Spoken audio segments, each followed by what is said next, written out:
All right, I want to welcome everybody on behalf of the town of Dudley and the Economic Development Committee. Today we're going to just hold an informational meeting on hemp. We're going to learn about some of the federal developments, some of the state developments, and it's a follow-up to a meeting that we had in December at the Dudley Grange. Just to give some quick background, in December, at the fall town meeting, it was approved by the town of Dudley to set up an agricultural advisory commission here in town. And that was voted, overwhelmingly support for that. It's now before the Attorney General's office, with the rest of the warrant articles, in order to be approved. But at the last meeting that we had at the Dudley Grange, we had about 30 attendees, which was fantastic. There was a lot of excitement. And the folks from the farming community and the agricultural community actually put forth their nominations for this Agricultural Advisory Commission. And as soon as the Attorney General does approve that article, then the Board of Selectmen are going to take up those names, and then boom, all of a sudden the Agricultural Commission will be formal in town. But in the meantime, we didn't want that to stop us. So under the auspices of the Economic Development Committee, we're continuing to push the ball forward. And at the last meeting, which I thought was phenomenal. I mean, it was nice to see so much interest in the farming community and everybody get together. I always tell people, farmers are the salt of the earth. They're as genuine as you get, hardworking. I mean, what a great group of people. And to see them come together as a community there was first, personal blessing for me, and I think it's advantageous for the town. But as part of our 5-year economic development plan for those from the state, Dudley has almost a third of its land agriculturally protected here. Next to Amherst is the only one with more APR land than Dudley. And a lot of that land is dormant.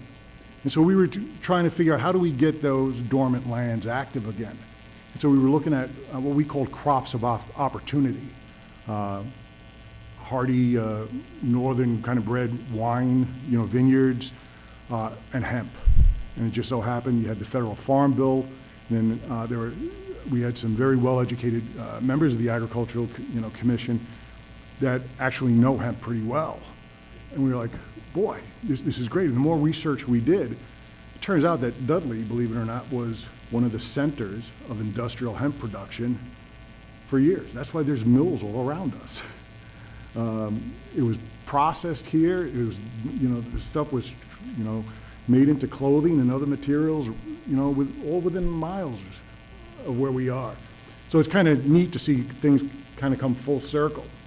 But with the hemp discussion, there are a number of great questions. And so I did reach out to the state, and let me tell you, Mass Department of Agricultural Resources, what a tremendous asset. The response time, so who we have with us here today first is we have Taryn Lascola Minor, who's the Director of Crop and Pest Services Division, in charge of the hemp program. We have Jessica Burgess, who's the legal counsel for Mass Department of Agricultural Resources. Senator Fatman did send Bill Fredericks so that he could see here. So if there's any kind of legislation that needs to be moved along or anything along those lines, that they've got a voice here as well. So first, on behalf of the town of Dudley and the farmers, thank you very much. I mean, you were just so quick to respond, and it wasn't even, let me think about it or whatever. It was, when do you want us and where? So thank you. So at this point, the format, I'd like to keep this really informal tonight, just like we did at the Grange. We'll have Taryn go through, give her presentation, and then the only thing for the camera and the folks listening at home is if you have a question, maybe go up to the podium so that the question's recorded and people can see. Now, some of our elderly farmers weren't able to make it here tonight, but I did give them my cell phone number, so if my phone starts going off, it's just simply them maybe texting some questions. All right? So Taryn, the ball is yours. Thank you for coming. Okay. Yeah, no. Thank you guys for asking us. So, good evening. So like John had said, my name is Taryn Lascola Minor. I'm the Director of Crop and Pest Services. And just so you know how MDAR is sort of situated, Crop and Pest Services is one of the 4 programs that the department houses. And underneath that program, I oversee the APR program, the plant program that deals with invasives and nurseries and things like that, the pesticide program, and now we have hemp. So it got housed underneath my division. And then we have Jessica here with us from our legal counsel. So we typically have been going in pairs these days. So I like to always start my hemp presentation off by saying, to sort of put some things out there. So first and foremost, I am not a lawyer. We can't give you legal advice. We can talk to the law. We can, speak to legislation and what the legislation says, but we can't give you legal advice. The second thing is that you are most likely going to ask a question that I am not going to have an answer to. And that is because the program is evolving. So we've had basically like our first full year. And with Farm Bill being signed, basically what that means is that there's the potential for some changes. So this is a fluid program right now. What I'm presenting now, you may not see or might look a lot different in a year or two, just because of how this is evolving.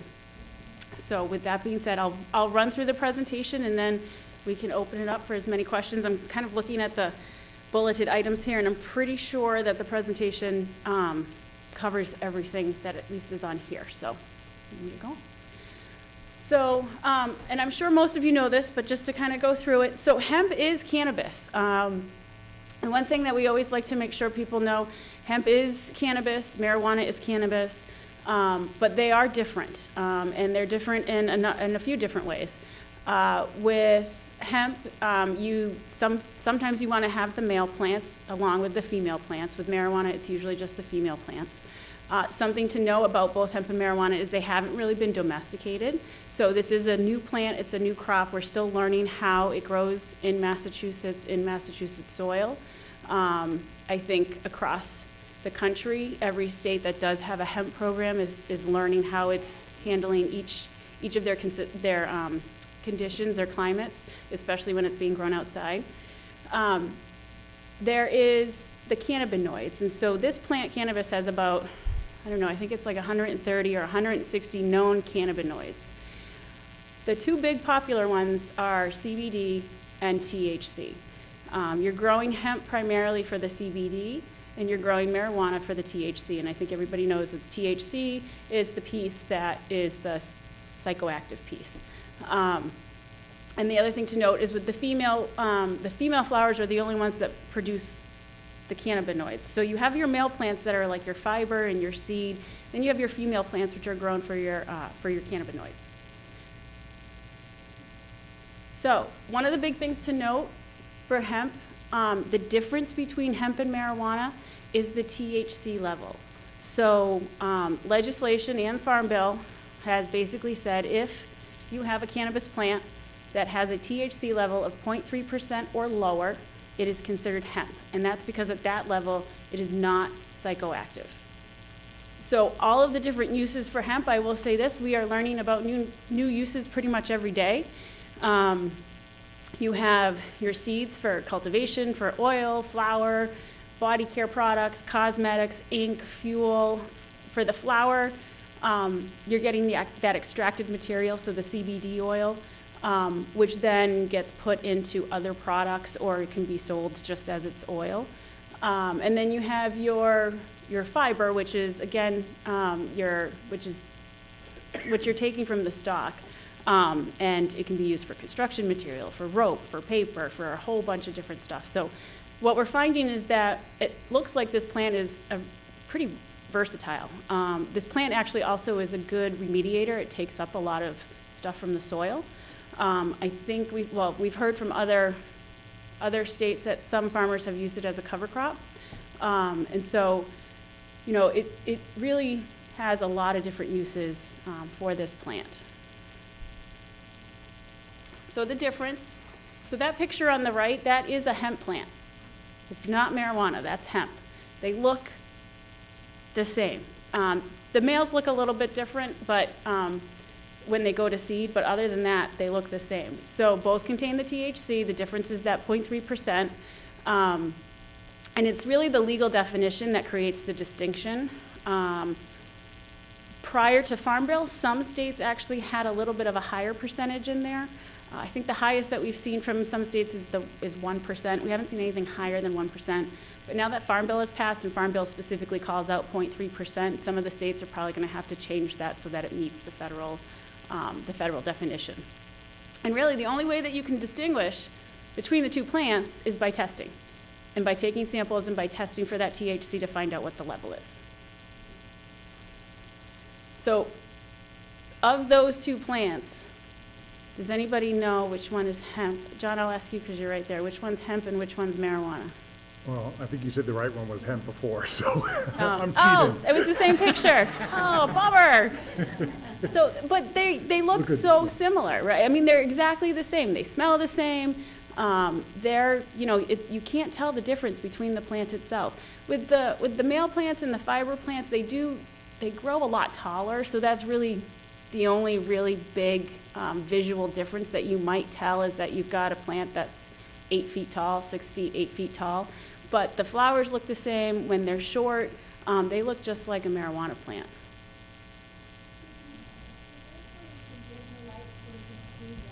I can try it a little more. Let's see what else. Is that better? That's the best way to control it. Okay. I kind of have a question. Is there any way that the two plants can cross-pollinate, or? That is a very good question. So they can. So this is something that some states have had to be conscious of, and they're dealing with as well. So we have marijuana in this state. So we have marijuana, medicinal, recreational, and hemp. And for recreational, you can grow it outside. And with hemp, you can grow it outside. So cannabis is wind pollinated. So there is, we have heard some concerns from growers about, if somebody's growing marijuana outside and it goes to seed, or actually the other way around, if hemp goes to seed and then it's going to impact the marijuana that's grown outside, how does that work? And so it can happen. It's, one of those things where I think folks have to kind of know what's happening in their area. I don't know how much recreational marijuana is going to be grown outside. Right now, I don't believe that there is any, but we don't regulate marijuana. That's the Cannabis Commission. But there is that, that possibility that there could be cross-pollination. For questions, would you prefer to answer them at the end of the presentation? Yeah, why don't we do that? Because that way just so that we can get through the whole thing. Listen. So how did hemp all start? How did this whole thing start? So back in 2014, the Farm Bill legalized hemp under very specific circumstances. So basically, it was called an Ag Pilot Research Program. So the Farm Bill said, if the state agreed to have an Ag Pilot Research Program and had legislative language that said the state's going to have an Ag Pilot Research Program, somebody could grow hemp in that state. But it was underneath the restriction of it was for research. And it had to be affiliated with either the State Department of Agriculture or with like a university or higher level education entity. So that's how this all started. Marijuana is still federally illegal. Hemp was only legal in those very specific circumstances. So anything outside of an ag pilot research program was still illegal. If the state didn't adopt legislation that said that they could have it, it was still illegal. So it was a very narrow scope way to start growing hemp. So then what happened in Massachusetts is back in 2017, Chapter 55 of the Acts of 2017, which is basically the Adult Use Marijuana Act, there was this little section in there that amended Chapter 128, which is MDAR's main statute. And it basically said, we're going to add Section 116 through 123, and it's going to be about hemp. And it took hemp out of marijuana and made a separate definition, and that's where you get that 0.3% as well. So the hemp requirements were taken out of marijuana and basically put into MDAR's program. So that's why there's two very different programs. You've got marijuana, which falls underneath the Cannabis Commission, and you have hemp, which falls underneath the department. They are two separate paths. They are two separate things. With that being said, there are times where the programs do bump up against one another because it's the same plant. So, that has to be taken into consideration. We have a good working relationship with the Cannabis Commission, so, but they are two separate paths, and they are regulated very differently. So right now, as far as what we have for the program, we have 2 people with 2 more to come on. We have a program coordinator, and we have 1 inspector. We're onboarding 2 more inspectors, hopefully soon. And then myself, which oversees the program, and Jessica, who's our legal counsel for the whole program. In addition to the whole hemp piece, what we also do is we do pesticide investigations relative to marijuana. Because within my division, I also have the pesticide program. And so there is some crossover there. So because it's the same plant, because it's grown in a similar fashion, our hemp program is going to take care of any pesticide-related issues that are dealing with marijuana. So we had this first year with our season, and then not too long ago, we had the 2018 Farm Bill that was signed. So the one thing to note is that 2018 Farm Bill was not an instant fix, okay? There is a process with this. So it did take it out of the controlled substance as a Schedule I controlled substance. The Farm Bill still does require licensing, though. Whether it's from the feds or whether it's through the state, you still have to be licensed in order to grow hemp.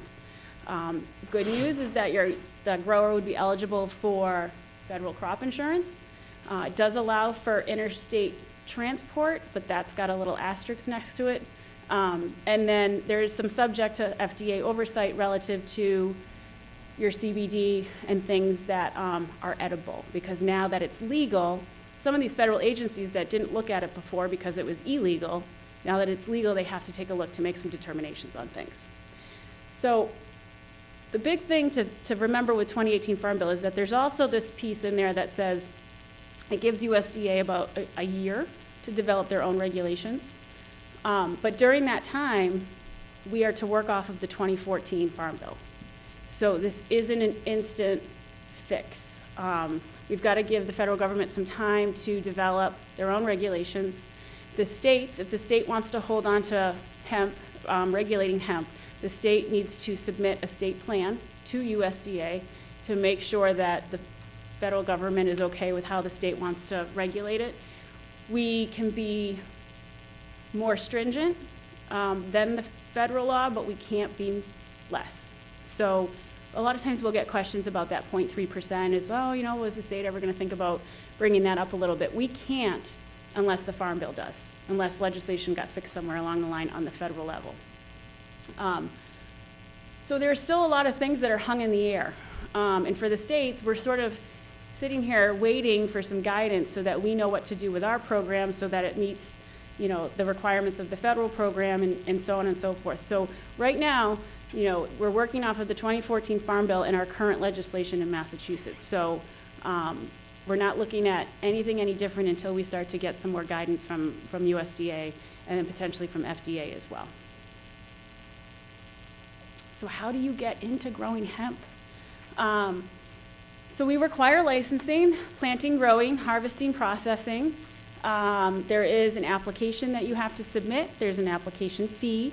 The application gets reviewed. Prior to issuing a license, we do like to go out and do a site visit.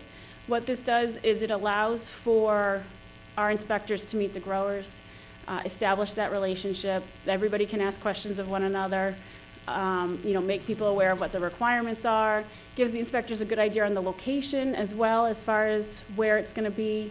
And it's just sort of like a pre-inspection almost. Once everything goes through on that end, then we'll issue the license. The license expires at the end of December 31st of whatever year that is.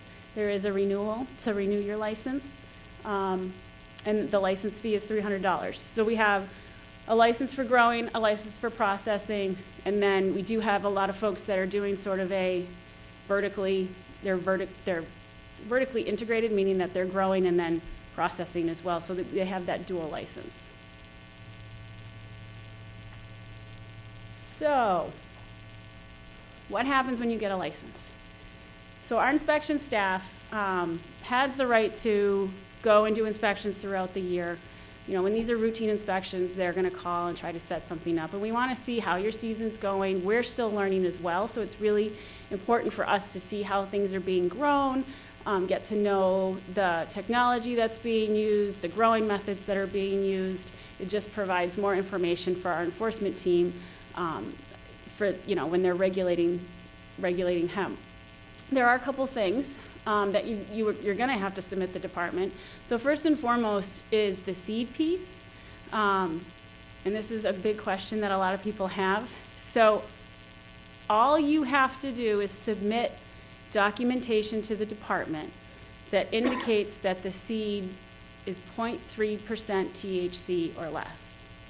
That's all you have to submit to the department, okay? There is field signage that's required, and this is basically a sign that says, we're a licensed hemp grower, here's our license number, if you have questions, call MDAR. And we wanted to do this so that if somebody's driving by and they see a field of hemp, they're not thinking it's this giant field of marijuana. We did get a couple calls this year, but it was good because they called us and they didn't call the grower. That's why another reason why we wanted to put that up there. The other thing to note is when we do approve a license, we notify the town, we notify the town's police, and we also notify the closest state police barracks that there is a licensed hemp grower in this particular town at this particular site, so that there isn't any confusion, or if there is, they know to call us and we can go from there. We do have specific forms. Once you plant, we have you fill out a form and submit that. When you harvest, we want to know a whole bunch of stuff about harvesting, and then we have an end of the year summary so that we can get some information about how your year went. Again, this is all to collect information so that we can learn about the crop and be as knowledgeable as the growers are. So this is the big piece. So prior to harvesting, because we have that 0.3% THC level, and the only way that you can tell the difference between marijuana and hemp is testing, prior to harvesting, we are going to go out and sample your crop. After we take those samples, the grower has 10 days that to harvest, no later than 10 days to harvest. Once we send our samples off to our lab, once we get the results back that say it's 0.3% or less THC, you get documentation from us saying that it's certified hemp, and now you can go forward with your next step to start processing or moving your hemp if you need to. I think there's yeah. If you go over, so if you're over 0.3%, you are actually technically now considered marijuana. But before we tell you to destroy a crop that you have put a lot of time, effort, love, and money into, you have the option to do a second round of testing. The second round of testing is we will go out and collect the sample, but the grower has to pay for the testing. If that comes back below 0.3, you're good to go. If it comes back above 0.3, you have one more chance. So, and it's the same thing. Our inspectors will go out, we'll take a sample, and then we will, it'll be at the grower's expense, and then we see what the lab results are. So this was actually some hemp this year. This was just, I think it was only like 12 plants, and the grower went over, and he didn't actually have any interest in retesting. He's like, you know, it's just a few plants, it's not a big deal. So we had to go and witness destruction. So we've got the grower piece down. Now we get into processing. And we've defined a processor as one of two things. So either you're an extractor or you're a manufacturer. And you could be both at the same time, but we've the requirements are different depending on what you're going to do. So an extractor is somebody that removes the usable product from the raw hemp. And the manufacturer is the person or the entity that's creating the product that is going to be packaged and labeled and put out for sale.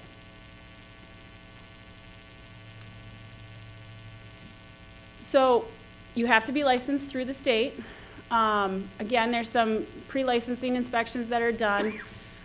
With the processor, you can only accept hemp from a licensed Massachusetts grower. So you cannot accept hemp from out of state right now. Okay, it has to be through a mass grower, through another mass grower. And that grower has to have the department certification with it, has to basically follow that hemp all the way to the end.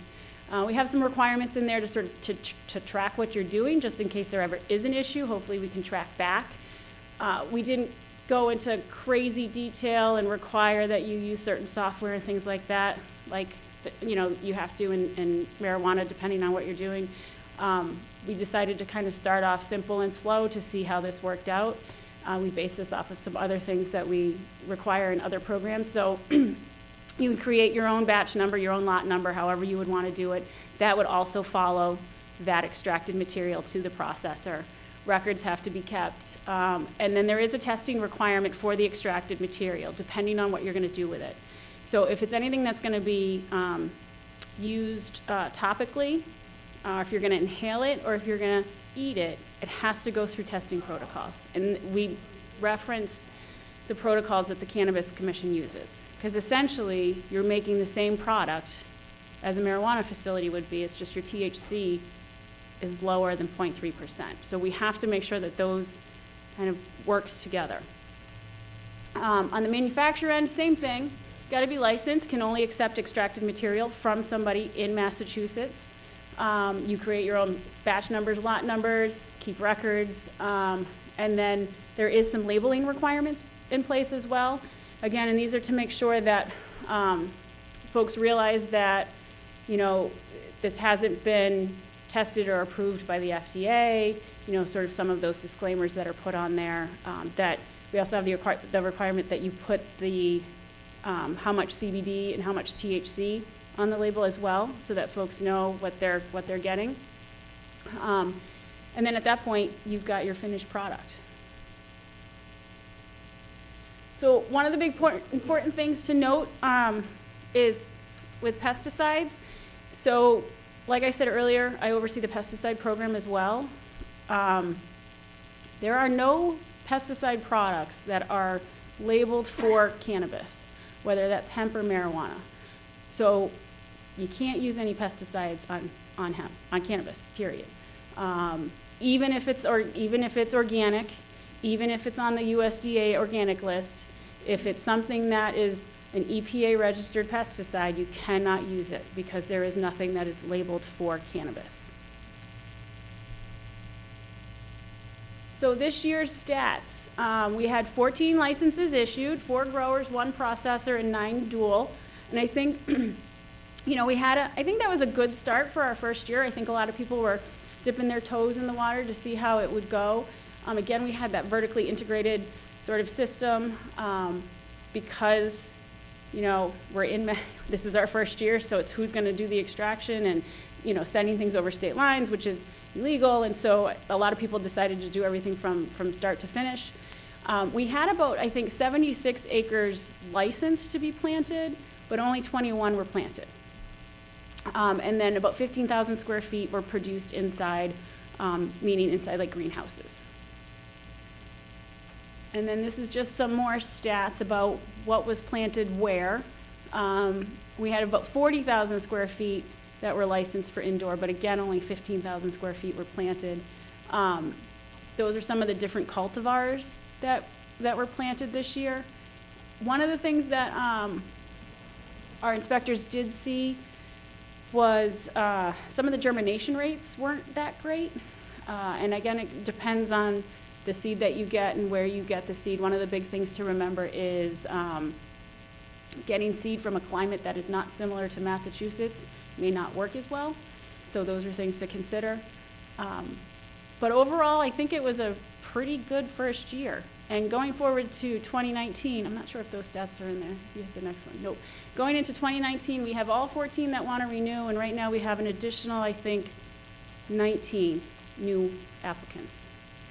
So, so it's doubled. That's pretty much what we expected. Looking at Vermont's program and Maine's program, their programs every year have grown exponentially. So I kind of figured that would be the case in Mass. And now that Farm Bill has been passed, you know, I would suspect that we're going to see more folks getting into hemp as well.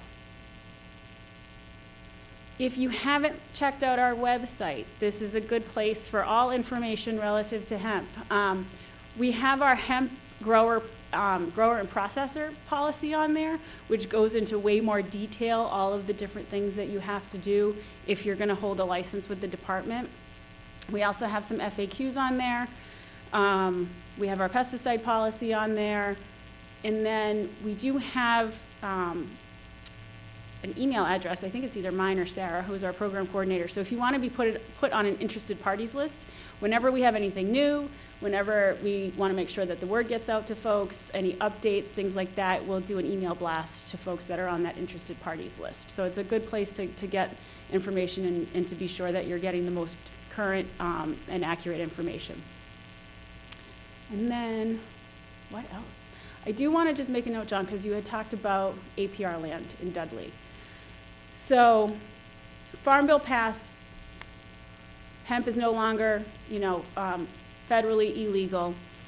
Relative to APR land, the issue becomes the 61A language. So APR land references agriculture as defined by 61A, and 61A is actually a Department of Revenue piece of legislation that defines agriculture. And right now, hemp is not in that definition. So that's sort of where we're at with that. All right, Senator Fatman's office, you got that right as a follow-up item? All right. So, you know, we're getting, obviously, since Farm Bill passed, a lot of questions about APR. Can I grow hemp on my APR land now that Farm Bill's passed? And so there's still that, you know, that piece right there with the 61A language, so. Is there anything else from the legislature that is preventing this program from like really taking off? I mean, if you look across the country, right, Kentucky really seems to be the one that's seizing upon this opportunity. Yeah, well, I mean, their program is the oldest program running, I believe, in the country. So yeah. I don't think, from a legislative piece, I mean, we have, you know, 116 through 123, and we've been able to do what we did this year with it. So, I mean, I know there's the concern from the growers with the APR piece, but, you know, we basically are given legislation, we're given law, we're given regulations, and we're just in charge of making sure that that happens from an enforcement, from a regulatory program standpoint. Obviously, we're encouraging agriculture and all of that, but from a regulatory standpoint, you know, this is what we have to work with, so this is what we work with. So do we want to open it up for questions? Absolutely. Let's do questions and answers. Let me turn on the buttons.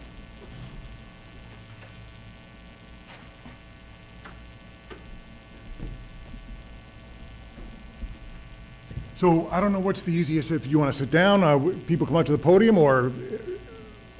Whatever you guys want to do. All right, so you know, does this work for you if they stand there? Are you able to pick them up, Fred, if they stand there and answer questions? Yeah, we can do that. All right. Okay. So just feel free. I mean, if you want to line up at the mic, if you have questions. I mean, I know there was some questions earlier about cross-pollination. Or if you got to come up to the mic, because people can't hear you. or even right up to the table there if you want. I mean, I can just repeat the question if you want. Yeah. Okay. Well, no, it was relating, someone had asked about cross-pollination, and I was just wondering if it would affect the quality of the hemp. Depends on what It you're cross- growing for. For the purpose of like roll, you know. So yeah, so I mean, if you're growing for CBD, if you only want to have female plants and you get that cross-pollination, you're going to have some problems, because now you're going to have plants that have seeds in them. If you're growing for fiber and hemp, it doesn't really matter. For fiber or for the stalk or for seed, it's not as big of an issue, because that's what you're growing it for. That's what you want. And the female plants, you don't want pollinated. Mm-hmm. And the licensing, is that yearly, or is that? Yes, it's okay. an annual license. Okay. Yep. That's all I had. Okay. So can a licensed grower produce a crop on leased land that he doesn't own or control? You want to Yeah, take this sure. one? I can see you're walking Yeah, for no, it. so that becomes a legal question in regards to the terms of the lease and who the owner is. So the way that our program addresses that is that through the application process, if you are not the owner of the land, you're required to submit what is called a statement of property owner with your application, which is a notarized statement. Do you want us just to sit there? Yeah, why don't you sit right in front? Okay. There you go. Because there's the Make mics it right nice there, and easy. right? Okay. So the question was about if it's leased land. So the issue there becomes one of the terms of lease. So first, if it's government-owned, state-owned, which we have seen those questions come up, so APR is one of the most common ones, you're going to obviously want to check with the state entity that owns that land. We actually have had a couple inquiries where it is not land owned by us, so you need to go right to before you even submit your application, deal with the land piece first, because you want to make sure that with that application, you're able to submit that property owner statement.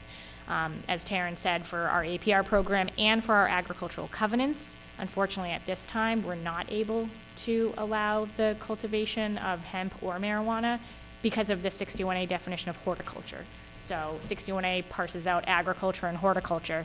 Horticulture, the plant growing piece, it does not include hemp in there.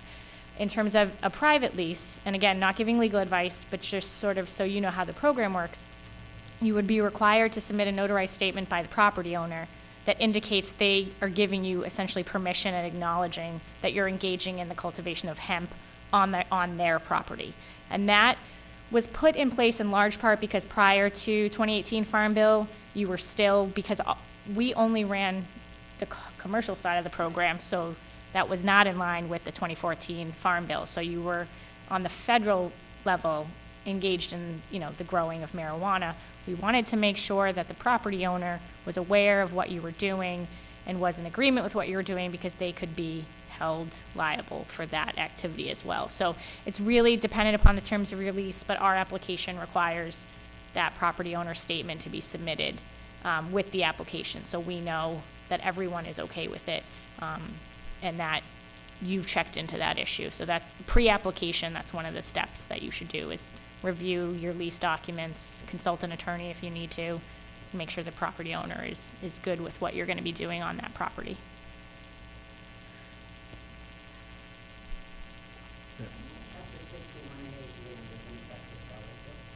So the issue here is that,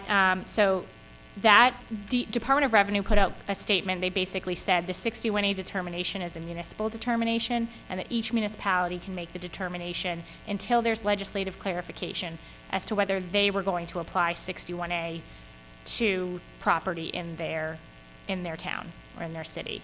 The issue for the APR program is that legislatively, the program is created and property is eligible to be in that program if it meets the statutory definitions under 61A for agriculture and horticulture.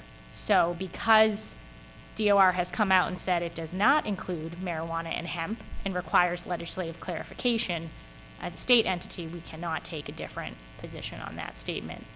Municipalities, they have local control over the application of tax, so that's different for them. So even if I went through all the steps to get it approved on a state level, 10-1, they're going to deny it. So your application. repeat the question. Sure, so the question was if you went through all the steps to get it approved through the 61A. So that's a completely separate process. So, and we're only talking about the 61A issue as it pertains to land that is under an agricultural preservation restriction held by the state, held by the department. So unfortunately, land under that program is currently not. Held by the state, but then there's one that's held by the federal government. No, so the way that it works in Massachusetts is it's a co-holder. So The way that our APRs work, not all of them, some of our APRs are held just by the state. Some of them are co-held between the state and the municipality. Some of them are co-held between the state and the federal government. So we're not even, we don't have to worry about the federal piece. And that was not the issue even prior to the 2018 Farm Bill passage. What we're faced with in the APR program now is a state law that requires us in the APR program to make sure that any activity taking place on our APRs meets the definition of horticulture or agriculture in a state law, because we've been told that hemp is not, and marijuana are not part of those definitions. Until there's a clarification on that, the department is not able to grant that permission. That permission is what is needed as part of your application to get your license from the department. So how long would that process normally take? And should I start, trying to go through hoops, or should I wait? Bill, why don't you come up to the mic so people at home can hear you? I'm gonna put you on the spot. That's all right. I want to preface this by saying I started 7 months ago and I've never gone through the legislative process, so this is new to me as well. I know we have a bill filing deadline coming up tomorrow, but the legislative process does take a while. You have to go through the initial bill filing, a few readings of the bill. It has to go through committee, so it does take a while. But that's really all I can say on the subject right now. It's something that I definitely plan on bringing to the boss. So with the deadline tomorrow, Bill, can we plan on you working late tonight? I don't do a lot of legislative work. I do the district stuff. I just report back the information. So I don't know if we can get that done, but I don't think that's the final deadline. I mean, we just started session a couple weeks ago. Now, this is an issue, though, I think regardless of the partisan, whatever party they are, that I think would be both your Democratic and Republican colleagues would probably be very amenable to, because it is something that, right, all of a sudden federal hit. I mean, it would put our farmers at a disadvantage against the other states that are rushing towards this. So I guess, what public support would you need in order to get this expedited through the Senate and then eventually the House and the governor's desk? I mean, that's a good question. Any kind of public support is important. Economic development is always important, and I don't think there's any senator or representative who is going to turn down economic development opportunities. I'd like to talk more with the senator about what this would look like, so I'm going to bring this information back to him. And what I would stress, to the senator and maybe he can do to his colleagues is, this is one of those industries where first to market gives a huge competitive advantage to the states. Look at Kentucky, right? Mm-hmm. First to market, they've had years under their belt. Right. If Massachusetts is going to be a big player in industrial hemp, which we should, we have the farmland, we have, the assets, we have the technologies. I mean, it's almost worth it for them to take it up in emergency legislation and pass this.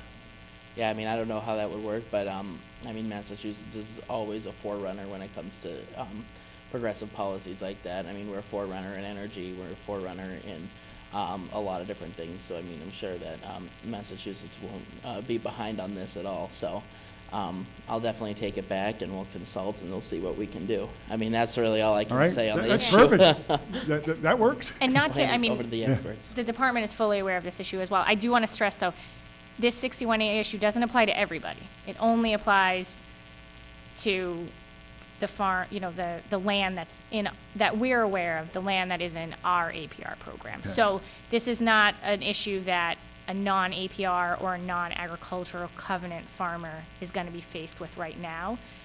They aren't having to weigh that 61A piece or the restriction on their land. That doesn't mean that it's not a really important one that we don't need to address, because it still impacts, if it impacts one farmer, to us, that's one farmer too many.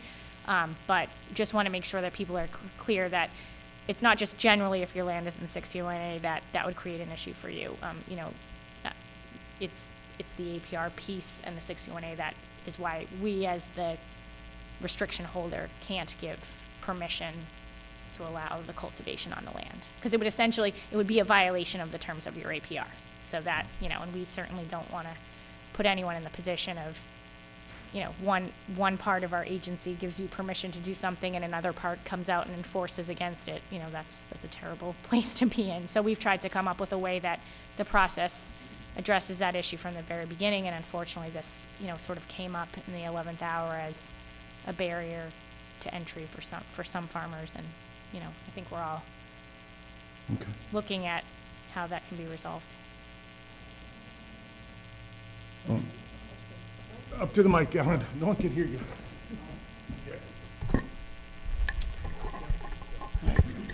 When is the next deadline?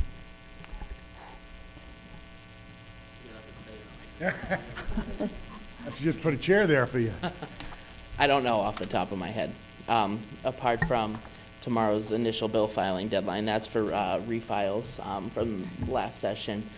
I'd have to look into that a little bit more. Okay. Again, I was do a just lot of the wondering if it was like constituent work. monthly or Yeah, no, so quarterly. I do a lot of the constituent work, so I attend meetings and I bring a lot of the information from the district back to the senator so that we can translate it into things that we can do legislatively. So I'm not in sync with everything that's going on Beacon Hill. I'm more in sync with the things that are going on in the town and then bring those back to them. So we have our different functions, and I wish I could speak more on that. So that is one thing that I'll get for the next time I come around. Okay. So All right. Good. sorry I couldn't answer that. I don't know if the mic will go that far, Peter, but if you can hand it to Peter, maybe. It is my understanding that with the deadline being tomorrow, all the bills that would be submitted to the legislators take priority of any bills that would be filed after that deadline. Otherwise, that legislation would have people trying to push theirs ahead of other people and theirs ahead of other people. So even for cities and towns, now is the time to get a bill put through by the legislators. And they're not going to bump everybody out and move everybody around. So this deadline is pretty tight. It's very tight. And those are the bills that they would be working on through 2019.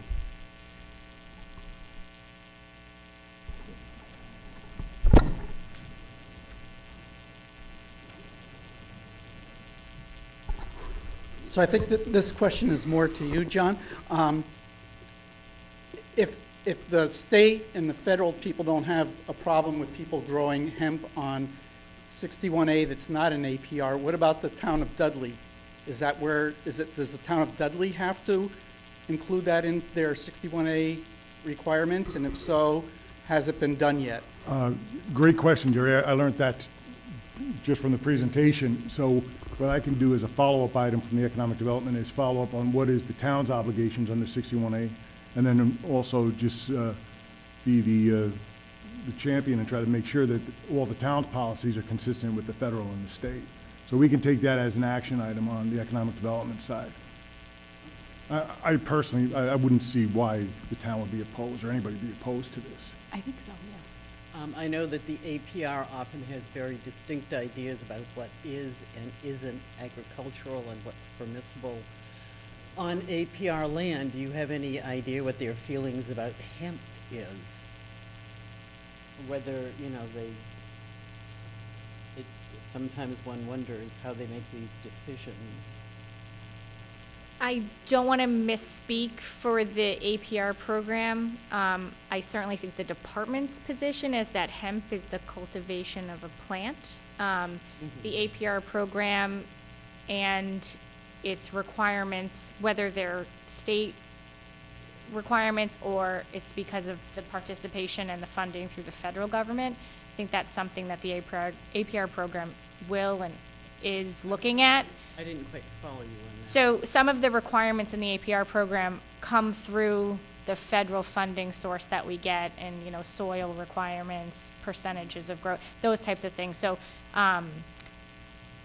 that's certainly the hemp piece, and marijuana piece is certainly something that the department needs to look at in all of its programs, and how the department is going to address that. So I can't speak for the APR program, but I think I can comfortably say that the department views hemp as the growing of a plant, and we'll have to, look at each of our programs individually and see how that particular activity intersects with those programs.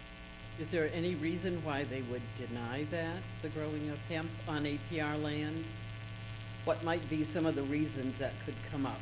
So I don't work that closely with the APR program anymore. I think what it would most likely come down to, and again, you know, this is sort of hypothetically speaking, might be the way in which you're cultivating. You know, if you're building permanent large structures, you know, those types of things, you might have to look at what you're doing. But hemp can be grown in an open Yep. field. Yeah, absolutely. Hemp can be grown in a number of ways. So, Yeah. so what, you know, what the department has to look at in all of its programs is, you know, how do we fold in hemp into the department as a new agricultural commodity, and something that, you know, we take very seriously and are looking at very closely. What do you see as a timeline for that going through APR approval or disapproval, if that's what they? Well, so right now the APR decision is outside of the department's sort of ability. The 61A issue is a legislative issue that needs to be resolved before the department could make a determination as to whether hemp could be cultivated on APR land. I thought that 61A, as long as it wasn't an APR, was all right to grow hemp.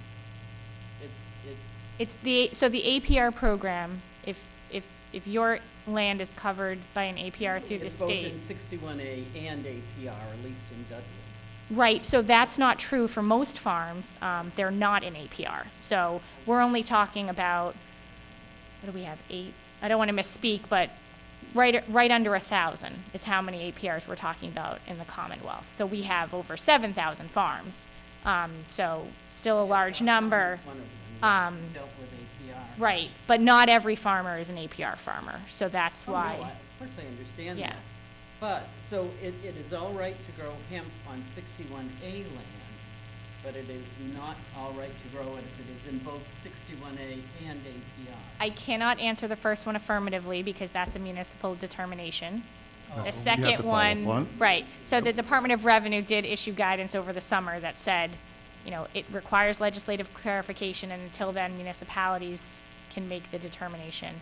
In terms of APR, yes, if you are an APR owner and that APR is held through the Department of Agricultural Resources, you cannot engage in hemp or marijuana activities yet.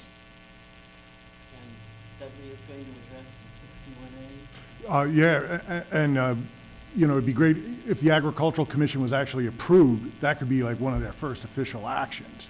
But until that, we'll drive it on the economic development side. And I think that could move through rather quickly.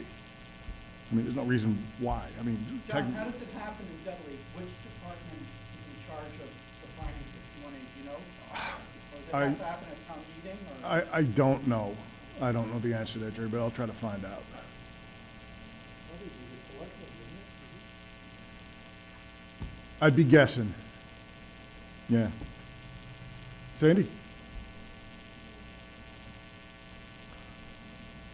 Just on another note, I was just wondering if, I think people here are really hungry for a lot of information, and that's a good thing, but if your department offers any workshops on growing hemp, or if you know of any resources where people could turn to for such workshops, firstly. And then my second question is, what is the market like for this kind of, I mean, it seems like it's burgeoning, but if we get a real glut with hemp growers, it might backfire for a lot of people. And also maybe the investment. I know the license you said was about $300, but in terms of, you know, if you know anything in figures in terms of investment. Okay, let me try to get through all these. If I forget something, feel free to throw it out there again. So as far as the department offering workshops, we are actually going to have 2 informational sessions. I think we have the dates set for February. We're going to actually do an email blast once we have those secured to everybody in the interested parties list, and we're going to try to get the word out through other avenues as well. Those sessions are pretty much going to be similar to what you just saw, relative to the cultivation of hemp and sort of more information on that end. we aren't going to be offering anything. However, there are a lot of organizations out there right now that are. So, for example, like we've gotten asked to go and talk for a couple of associations. NOFA is one of them, the Organic Farmers Association. And then there's an association down at the Southeastern Mass that has asked us to come out. So over time, I'm assuming we're going to get more and more requests to come out and speak about our hemp program. I will say this, the University of Vermont has done research for the past, I think this will be their 4th year. So Heather Darby up there has done a lot of research. You can check out their website. She has spoken actually at a lot of the same things that I have as well. So she gives the basic biology, here's what we've seen when we were growing hemp, sort of information, and then I'm always the law girl. I'm always the bad news girl that tells you what you can and can't do. So UVM's a really good resource, and I often just tell people to look at the other states as well that have been doing this for a few years and that have done the research or have a research program, have a university that's done research. Purdue has done some research, Cornell has done some research. So, look to those entities to see what they have to offer as far as information, and they're good places to go. Right now in Massachusetts, we don't have a research program, but we're hoping, down the line that will be something that folks are gonna wanna participate in. As far as an investment, I think it all depends on what you want to do and how you want to do it.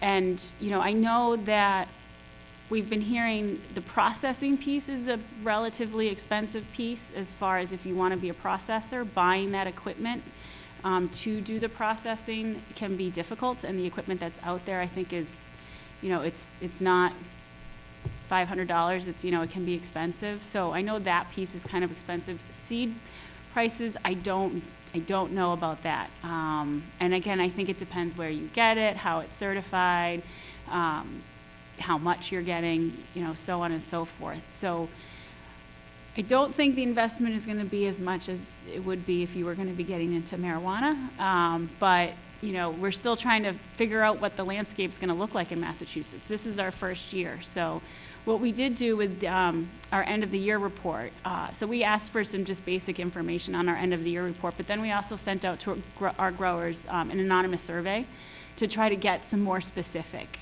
so that if folks were comfortable sharing that information anonymously, we could try to figure out from a financial, perspective what that landscape's going to look like in Massachusetts. I mean, hemp is everywhere every time we turn around, it's in the news, it's in the paper. CBD is the primary reason for folks growing the first year, and it looks like going into the second year, at least in Massachusetts. To grow for fiber, it's our understanding that you need a lot of land in order to do so. So I think Kentucky grows hemp, grows a lot of hemp for fiber, but up in the Northeast, it's looking like it's mostly CBD, and we've seen projections nationwide as far as the CBD market being quite big. But to your point, we don't know what's going to happen with the market, if it's going to get flooded or where it's going to go, because it's it's brand new. So there's still a lot of unknowns. There's a lot of unknowns nationally, and then there's a lot of unknowns just on the state level as well.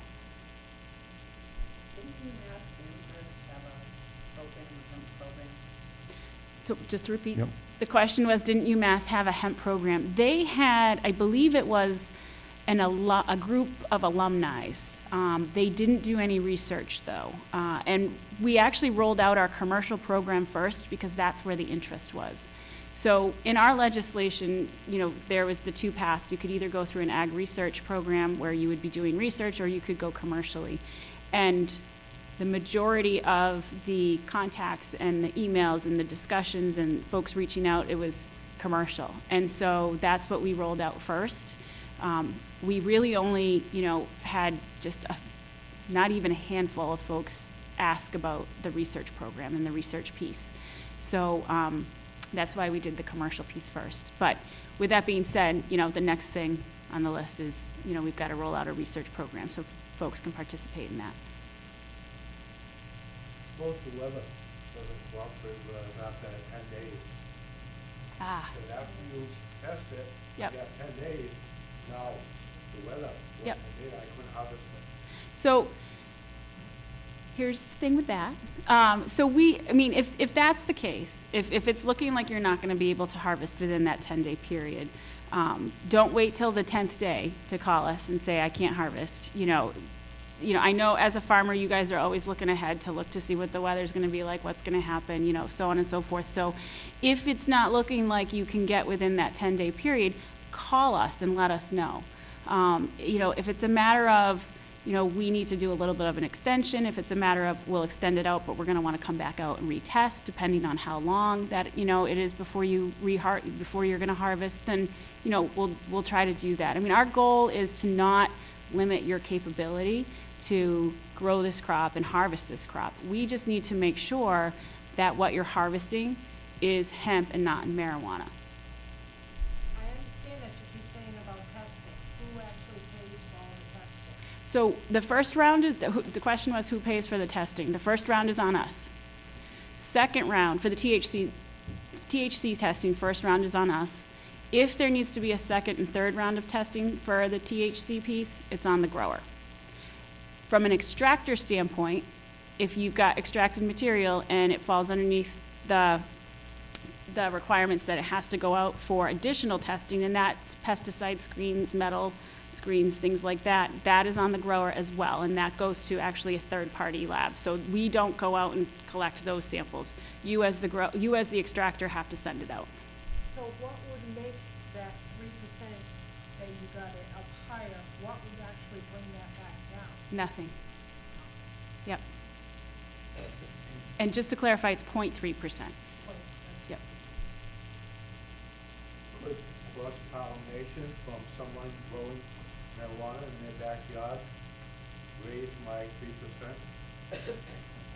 Oh, that's a good question. To be honest, I don't know I believe that the it's answer to that. opposite. So, I believe that, if you contaminate, your marijuana crop with hemp, you'll ruin your marijuana crop. I believe that's how it goes. Yeah, And I mean, don't think it's the other way around. it's not, because marijuana you're growing the females. Hemp, there's the possibility that you want to grow the males, or when Right. you buy your seed, you don't know if you've got males and females. Some folks are buying feminized seed, but it's not always 100% females, so you've got some males that'll pop up. But you're absolutely right. So when you're growing marijuana, you're growing for female plants. So it's the hemp piece that if there's some cross-pollination there, that's going to be the issue. Yeah, Marijuana it's is the not going to marijuana people that are going to be mad. Yeah, marijuana isn't going to cross-pollinate with Right. hemp. It's going to be the other way While I'm around. up here too, I wanted to question about the testing. Isn't there, and I think that, isn't there some type of tests that the farmers can have that they can, at least eventually have where they can test their own crops before this all is even Oh, sure, absolutely. happening? I mean, and that's something because we're looking at such a regulated crop, and there's the potential that, you're ready, you're going to harvest, and we get these tests that come back that say, no, you can't, or you've got to harvest, or you've got to destroy your crop. It's not a bad idea that throughout the season, you take your own samples, and there are labs out there that will take samples and run those tests for you to make sure, so you can almost track what your levels are looking like. So if it looks like you're getting higher than you want to be, you can make the decision on whether or not you want to harvest. Would that be at UMass, like they do the soil test type of thing? No, you would so we've got the labs out there right now that do the testing for marijuana. So those are, labs that have the capability to test for THC. So that would be sort of where you're probably going to want to go to. You can't, right now, you can't ship it out of the state, so you're going to have to work with the labs that are in state. Come on, list of processors or buyers of this crop, I mean, if you were to grow it, it's gonna die there. So the question was, do we have the list? Everybody wants the list. We've got people that want the list of growers, people want a list of processors. So what we have is we have our license applications. We made the conscious decision to not post them right now because this is so early and we want to respect people's privacy. With that being said, we are a state agency and you can get that information under a public information request. We do legislatively, though, have to redact some information. So whether it's through 116 through 123, which has said, you know, here's the information that the department has to ask for on their license, but if somebody outside asks for the information, we have to take this out, and this out. But we have had, a number of folks that have sent in information requests asking for a list of all licensed individuals in Massachusetts. And I think this is where it becomes really important to have groups and, get together and associations start talking, and associations to start build, and like ag commissions to make those connections between the growers and the processors. And one of the big things that we trying to stress to folks is if you do decide to grow hemp, you're going to want to know what you're going to do with that hemp before you make the decision to grow it. I mean, we've heard stories from other states where, farmers, taking the time and, the money and the effort, and they harvest, and then they call the Department of Ag and say, now what do I do with it? And Department of Ag says, I don't know. So we don't want our farmers to, get into that position. So we really kind of caution folks to make sure that you have a plan, because this is so new and you've got the what's come first, the chicken or the egg, or the, putting the cart before the horse. So you got to sort of balance those things and just make sure you have a good plan going forward with this. So I will add to that, it is our #1 public records request right now, information about hemp licenses. We do redact by statute. We're required to redact the location of the farm, the address, the GPS coordinates, so we do not give that out. And we don't give out any personal information, but we do give out the names and all the other information in the application that we're able to. So I would say that's a pretty quick one for us to respond to because we get them fairly Often. regularly. Okay. John, my question is for you. The Economic Development Committee has recommended a agriculture commission. Has that been formally approved by the Board of Selectmen? At this point, it was, yes. The Agricultural Advisory Commission was approved. Yes. There was a discussion during the December meeting about them having the ability to go for grants on their own and stuff. Yes. There's a separate state statute that was passed a couple of years ago where the formal agricultural commission has got actually some regulatory authority as well as being able to accept lands. That has not been accepted by the town yet, nor has it been put before the town. Okay. Yet. So what we wanted to do is we wanted to kind of walk before we ran. Yes. So if the new Agricultural Advisory Commission determines that they need that authority and they need that ability to own lands and actually do the grants on their own without going through the Board of Selectmen, then we'll leave it up to that board to initiate it, and then the Economic Development Committee Okay, will because support if that. this program had the Board of Selectmen's total support and the support with them for helping us get grants, then that would be a major step forward. Yeah, and the selectmen, this is new for a lot of people. When we did the economic development plan, there were a lot of people that were very hesitant about saying, well, it's farms. How the heck does, Dudley get any revenue out of farms? Or, what's the economic benefit out of farms? And it's huge if you don't think about just corn, right? If you think about these crops of opportunity, if you think about the processing. I look at this hemp thing and say, it's reminiscent of the previous gold rushes that are out there. There's only going to be a period of 3 to 5 years where people make money. And then the floor is going to drop out, just like it did in Washington and Oregon, right, with marijuana, right? You get $2,000 a pound, and now it's under $300, and 80% of the farmers are bankrupt. We don't want that here. What our goal is to get these struggling farms economically stable first, to give you guys breathing room. And ideally, we want Dudley to sell the picks and shovels to the people that are digging the gold. And so, I look at this and I say, there's what you hear over and over, seed supply shortage. Where are you going to get the seeds?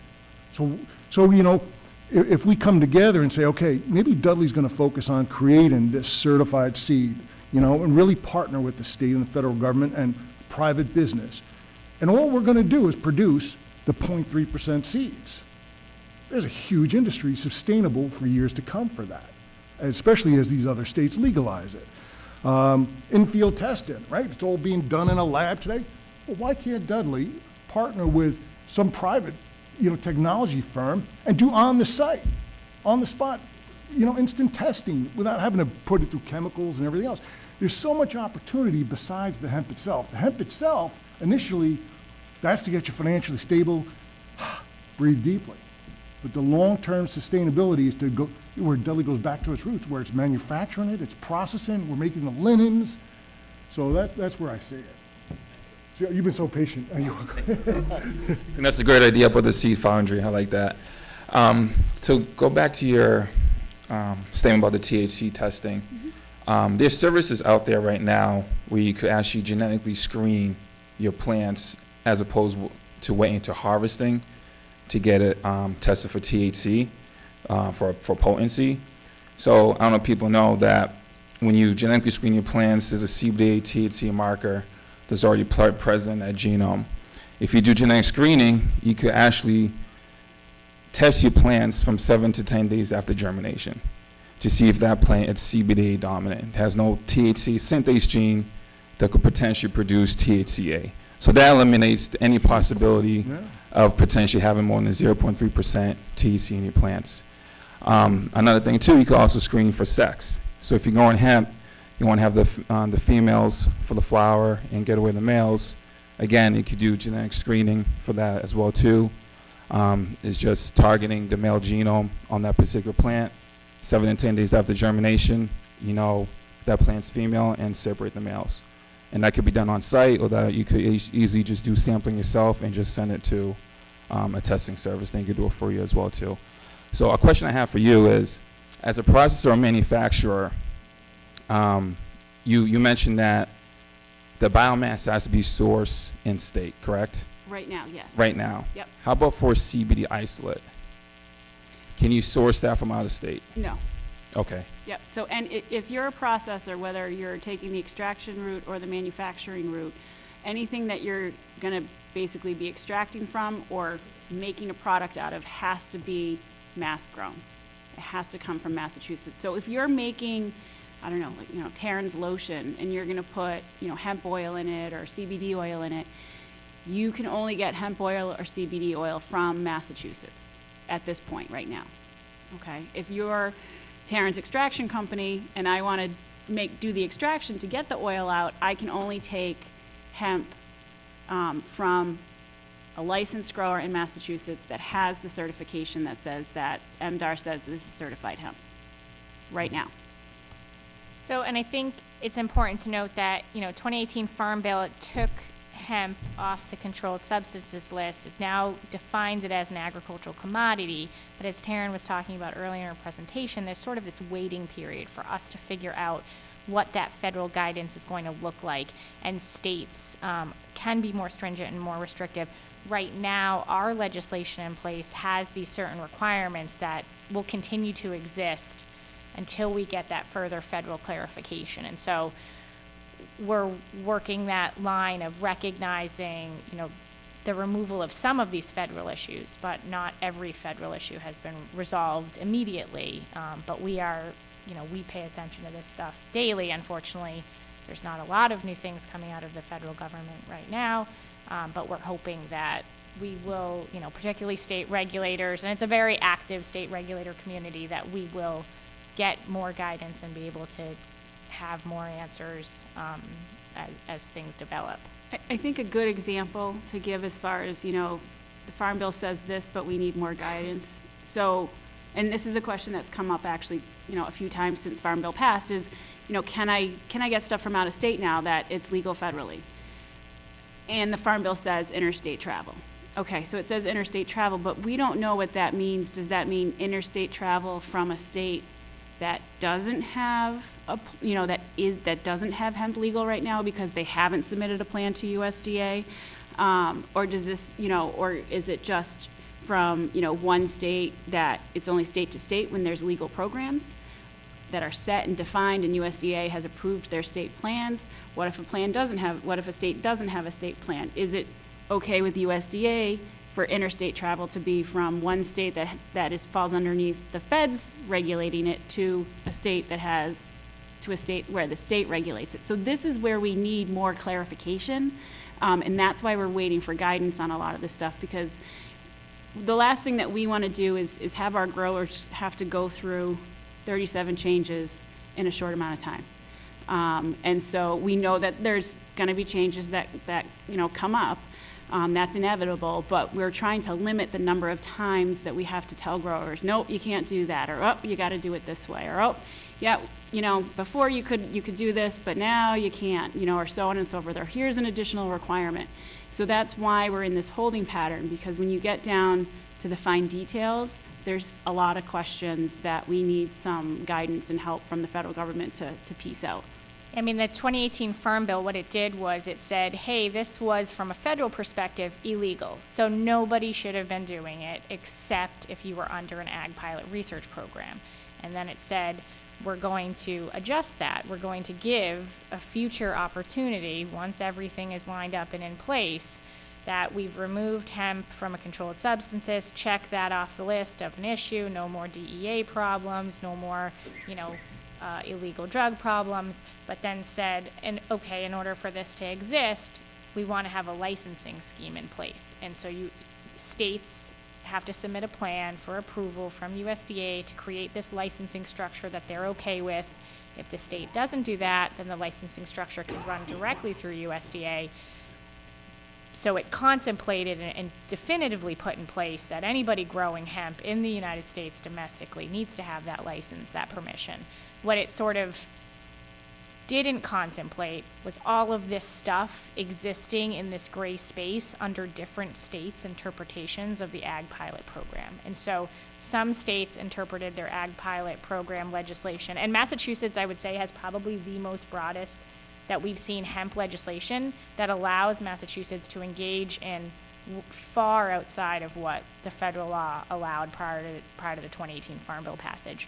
But the issue there, as Taryn points out, is, well, how do we reconcile what other states were doing under how they interpreted the previous Farm Bill with where we are now? And this Farm Bill said that section of the 2014 Farm Bill stays in place until, a year after this new piece is in, and then it's repealed. So we're all still trying to operate under the previous Farm Bill and figure out, like Taryn said, how do we recognize that this is no longer a controlled substance, but it's not just another commodity like corn or tomatoes, that the federal government has said, we're going to let this happen, but we want it to be regulated either by state and with some additional federal oversight. So it's a difficult and tricky balance that we're trying to play into. And unfortunately, some of our questions that we want answered, it's difficult to get them answered, because if you ask the federal government, they'll say, well, you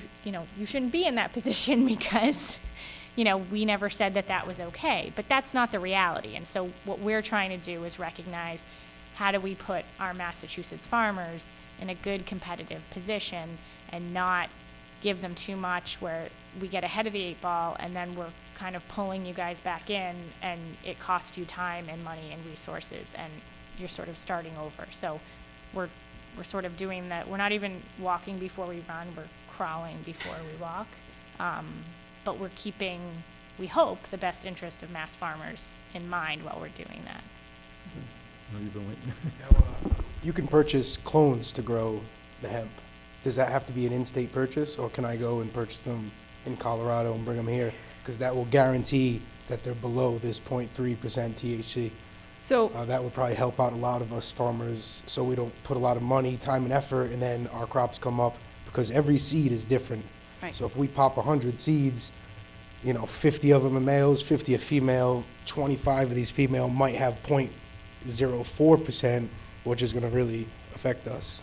So all we need is, for whatever you're putting in that ground, we need documentation that what you're putting into that ground, whether it's seed, whether it's a seedling, whether it's a clone, that there's documentation that you're going to provide the department that says it's 0.3% THC or lower. That's what we need. So Okay. we don't And out of state is okay if I go So and purchase it out of state? we don't ask where it came Oh, from. you don't ask where it came? We just Okay. need to know that it's 0.3% We or just below. need Don't the, ask all type we thing? need is the documentation. Here's the caution, and this is, because the legislation says it has to be department-approved seed. Well, this legislation went in place prior to 2018 Farm Bill. So what does that mean? You can't get domestic seed, and you can't get international seed into the U.S. lawfully. So this department-approved seed interpretation, what we needed the comfort was that you were growing hemp. And in order to have that comfort, it's some sort of documentation that's 0.3% or below. The risk, however, is on the grower because, and this is a reality, whatever you submit to us, we're going to come out and test because we have to make sure it's hemp. And if something was off with that documentation that got you your license and got you okay to grow, but Basically, then we if came out you and fake test the documentation, you're taking a big Right. risk So because, yeah. that I'm just going to throw it out there. We just need the documentation.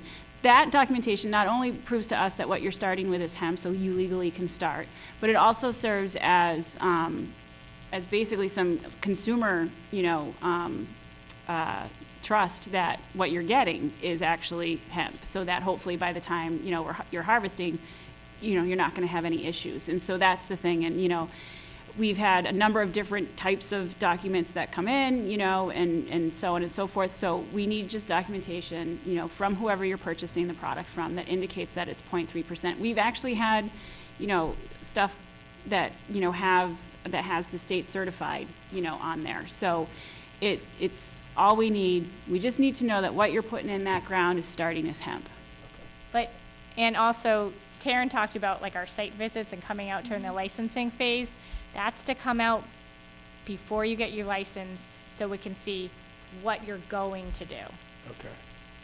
Because you're not Now- licensed yet to do anything So yet. you can't have the seed yet, you can't have any plants yet, you can't Before be. you get licensed. Before you get licensed. You have to get licensed before you can do basically anything. Okay.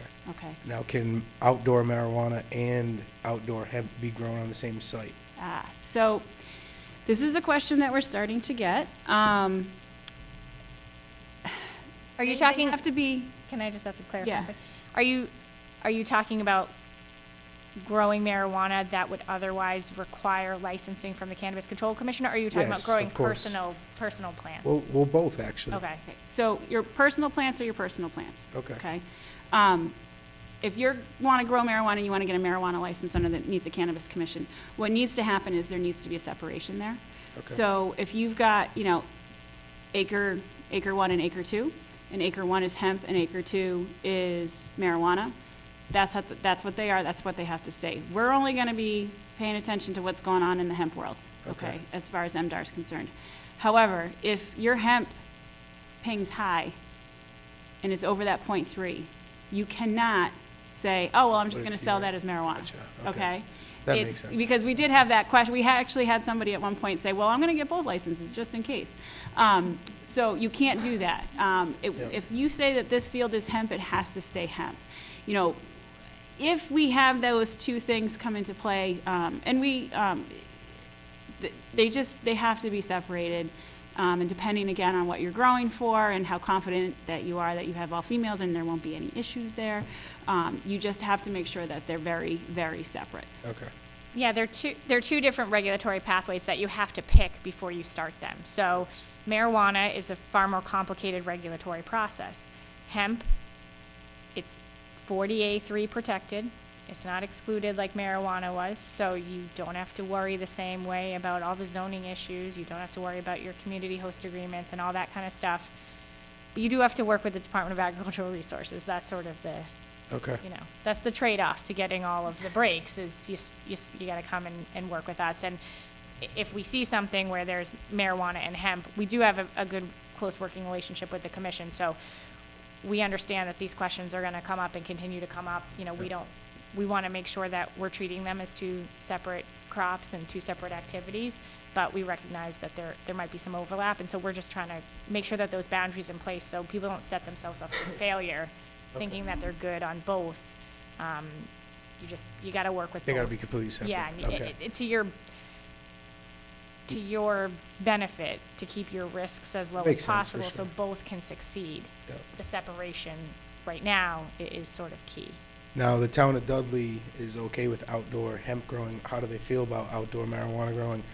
Since this is the same exact thing, you know, as far as smell, look, you won't be able to tell the difference. Is this something that they're okay with? I know, you know, the town of Charlton is not really for it, or at least they're trying to, you know, do against the big grow that is going to be happening over in their town. So I'm just kind of curious on how you guys feel about this. Yeah, Dudley recently passed at town meeting its marijuana zoning districts, basically concentrated in the industrial parts. You know, to the best of my knowledge, I don't believe any marijuana companies have approached the town about host agreements or putting anything in town at this point. Okay. So, you know, but that is something that, on the marijuana side, is handled by the town administrator and the Board of Selectmen. Okay. And that's where that would start. All right. And, you know, I think the town administrator has the authority to actually negotiate the host agreement, right? Oh, is that what it is? I think so, Okay. yeah. And back what you were The Board saying of Selectmen is, would have to approve it. yeah. And as far as seed go, I mean, that's a great idea because people are getting $1 per seed. Yeah, so So you grow, question about yeah. the seed. A lot of seed. If someone is simply going to sell seed, hemp seed, say imported from Europe, the 2.3 or Colorado, do they need to be licensed?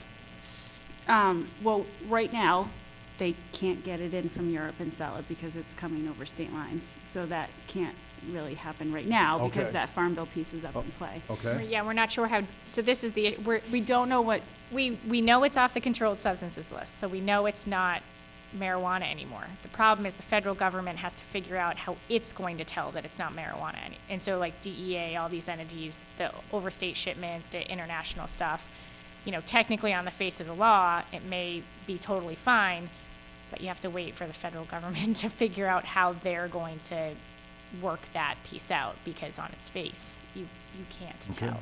Right. But, you know, now with Farm Bill, DEA can't take the position that it was previously taking, which was marijuana, you know, the CBD, all that kind of stuff. It didn't matter if it was hemp or marijuana. They have to figure out how to make it work. We just have to give them time to figure that out. I think the big thing, and I've heard this a lot too, is, you know, well, why does it have to be so regulated? It's just another agricultural crop and so on and so forth. And I think folks just need to remember that it is the same plant that is federally illegal. And so because of that, and because you can't tell the difference, it's something that has to be regulated. And for us, you know, we had to walk that fine balance, and we always do in our regulatory programs, as far as supporting our farmers, but also making sure that our laws, you know, that are in place are being regulated. And for us, we wanted to make sure that we established a program that gave the confidence to the public, to law enforcement, to folks that, you know, are, you know, think that hemp is going to be grown under, you know, marijuana is going to be grown underneath the guise of hemp. So we've put a lot of thought into this and into place to make sure that folks are comfortable with MDR regulating this, to make sure that there is very much a distinct difference between the two. And so, you know, when we talk about, well, we got to wait for the feds and this, that we really do, because we really want to make sure that when we do this right, you know, and that we do it right for the growers. One of the things that USDA is charged with doing under the Farm Bill is looking at all of the ag pilot research programs and gathering all that data and all that information. We anticipate and we hope that that'll be useful and helpful as they develop their regulations and their guidance that is going to be imposed on states. But the best way to get the federal government to, you know, put in place things that are helpful is to be helpful in return and to, you know, work cooperatively to roll this out as sort of as best as possible, so nobody in Washington said, well, this was a terrible idea. You can't tell if it's hemp or marijuana. Now there's marijuana everywhere, and it's understanding that, you know, the farmers, you guys know this crop, you understand this crop, and you know the difference between hemp and marijuana, but it's incumbent upon all of us to help educate those who don't understand the difference and get them to understand they did the right thing by creating that legal distinction on the federal level. So, you know, we're doing our part to help roll that out and encourage that. It almost seems that if you could guarantee that they're all male plants, then the issue's solved. No, well, no, I mean, male plants still have the THC in Oh, it, so, oh, okay. yeah. It's just when you're growing for marijuana, because you're growing marijuana for the THC is higher in the female plants. Okay. So, and you're taking it from the flower that's the oil and the THC piece, but you can still get that. It's not as prevalent, but yeah, the male plants can still have THC in it. Yourself, that's it, Jerry? Thank you. How are you guys doing for time? Are you good? We're Fine? okay. All right, I'm good. okay. Just That's got okay, yeah. a quick clarification. If somebody grows hemp, a processor can only buy hemp from a Massachusetts grower, correct? Right now, yes. Yeah, right now. Can a Massachusetts grower sell their hemp out of state, though? Does it go both ways? So we license the grower. If the grower does not get that hemp back, meaning if you grow your crop, you send it to Vermont to get extracted, and then that extraction gets sent back to you for you to do something, okay, that would be a no, you can't do that. If you grow your crop and that's all you're doing is growing your crop, well, that's where the license and that's where we end. You've grown your crop, you've harvested your crop. If you're not doing anything else that requires a license from us, we're out of the picture for that. So if you send it out of state, you're taking a risk on the federal level at this point of selling or of sending something across state lines, but we're not involved with what and where and how you sell just the harvested raw material. We keep going down the line if you're a licensed processor. Does that make sense? Yeah, we so don't what regulate happens things that happen if you grow outside. hemp? Yep. You can send it to a processor out of state, let's say. But what happens, so wouldn't that apply to somebody buying a shirt made out of hemp that was processed in Vermont? Or what happens? I mean, who's saying the shirt was grown, processed, and manufactured in Massachusetts when you buy one at Walmart? So the retail piece is still something that is another one of those things that's sort of in flux right now. But what ends up happening is, as a processor, so there's two different things that you can do. You can grow, you can manufacture. And a lot of farmers are doing both. They might be growing the product and then they want to make a lotion, but they don't want to do the extraction. So they got to find somebody to extract the material and then get it back to them. That all has to stay in the state right now, okay? But if you're just growing and you're selling to Taryn's extraction company that then just sells that wherever, in Vermont, if it's not coming back into the state, that's where we end. If it stays in the state for the next piece of the process, then that's where we still need to track it. Because we're licensing a processor, so we can't allow you to do something illegal because you're holding that license. When you're a grower, we're just licensing you to grow the material, that's it. Okay, I think I understand, but just to be clear, Yeah. in other words, just about everything that you buy that's made out of hemp in Massachusetts has probably somehow been illegal, since no hemp has been grown in Massachusetts in a long time, right? I mean, it's been processed out of state, or... So it's a little bit of a bigger picture. So from the federal government, take Farm Bill out of this, you couldn't grow hemp anywhere in the U.S., okay? So take Farm Bill out, you could never grow hemp in the U.S. However, you were allowed to import certain things, certain hemp items. So you could import the fiber, the stalk, the sterilized seed. You could import that, okay?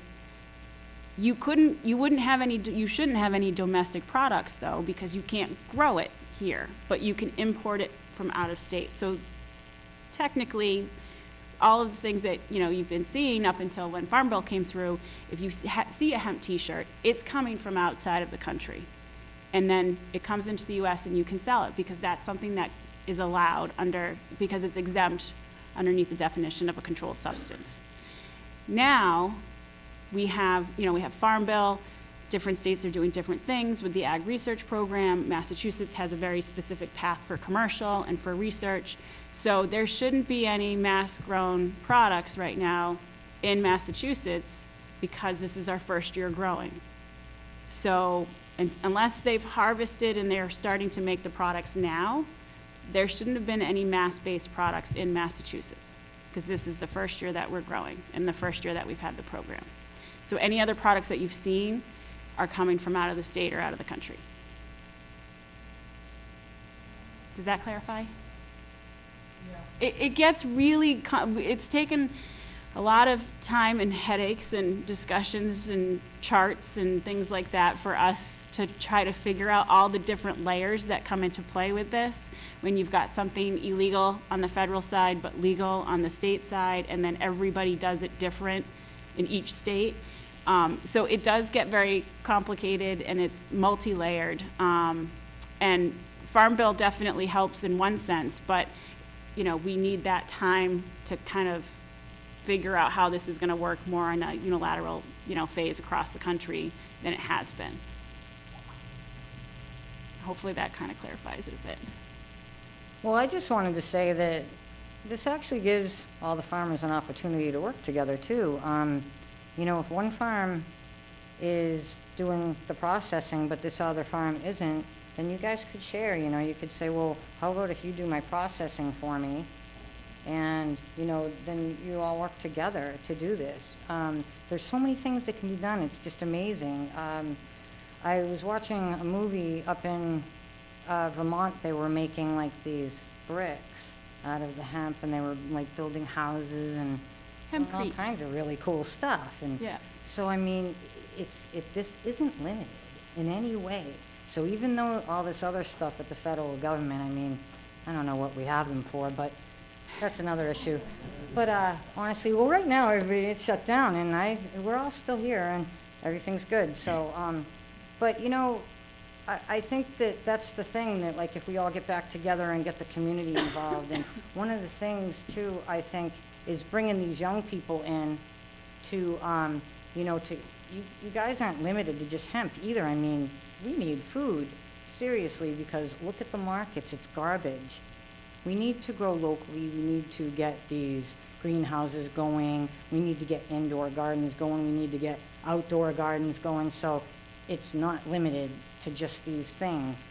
I really do believe that everybody can get together and make money and make this whole town actually profitable.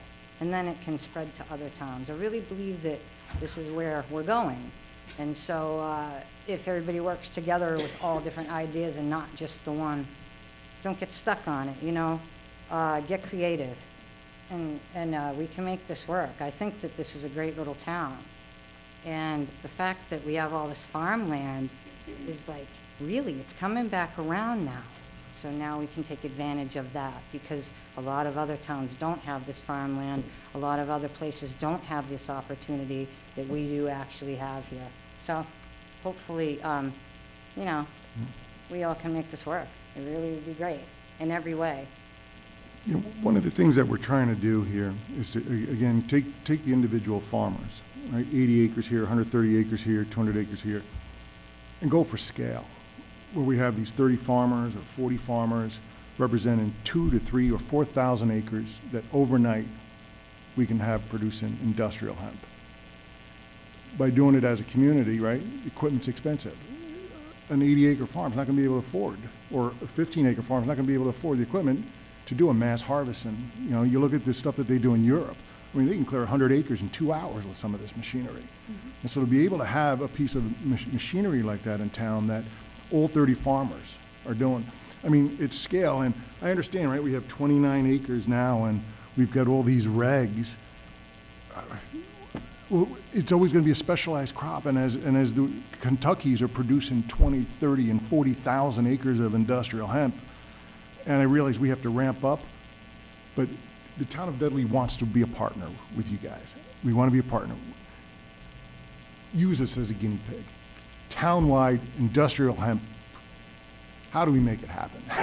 So I will say under the and that it's great to hear that people want to get into this. I mean, we're putting in a lot of time and energy into a program, so it's nice to see that people want to participate because it makes coming out to things like this and the late nights and all the hard work it makes it worth it because we know that, you know, we're doing something that people have a real interest in. So thank you for that.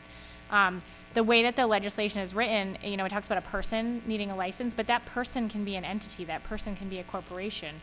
You know, we do have, right now, I think for the first time, rather than just individual applicant licenses, we got a couple of entities that wanted to apply. And so the biggest thing for us is, you know, we need to see what that entity is. People need to have the authority to sign on its behalf and, you know, take action on its behalf.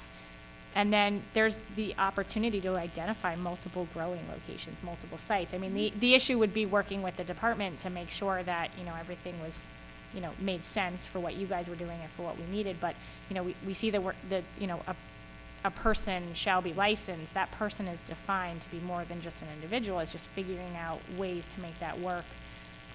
And so it sounds like you guys are thinking about, you know, how do you make sort of a, you know, a cooperative, like this concept that was created under marijuana, which is these craft cooperatives with the intent of small farmers pooling together to have, you know, a certain cap. We don't have a cap amount on how much acreage or square footage or tier, you know, how big your tiers can be for hemp. We don't have any of that, but, you know, figuring out what would work for you. And as you're thinking about it, as you're developing it, as you're getting down that path, yeah, communicate that to us so we can say, yeah, this looks like something that would work in the context of our statute, in the context of our program, and in the, you know, our future regulations, so that you don't go all the way down a path, submit an application, and we say, no, we can't license this whatever this is. But the statute does contemplate, you know, an entity or a corporation, some sort of non-individual applicant being eligible. So it's something to think about and explore. And to Jerry's point, you know, once a crop's produced, right, and it's been certified 0.3%, who cares what happens with it? I mean, technically, right, because it's below the threshold. I mean, as long as...